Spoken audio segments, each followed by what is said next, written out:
ननद रानी काले भूहरी लेके निशानी। ये ननद रानी हई तोहर भौजी बड़ी दानी। ये ननद रानी काले भूहरी लेके निशानी। हे ननद रानी टिकवा ननद हमरा बाबा जी के दिहल ह। टिकवा ननद हमरा पापा जी के दिहल ह। बिंदिया मम्मी के निशानी।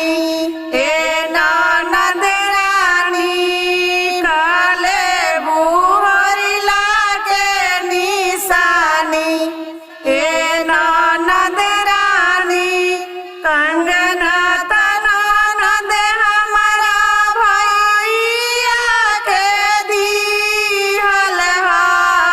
कंगना ननद हमरा भैया के दिहल ह।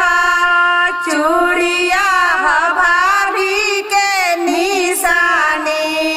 ये ननद रानी काले भूहरी लाके निशानी।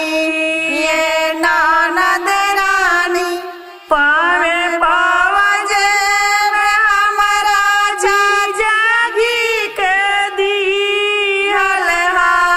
पावे पावजे हमरा जीजा जी के दिहल ह। बिछुआ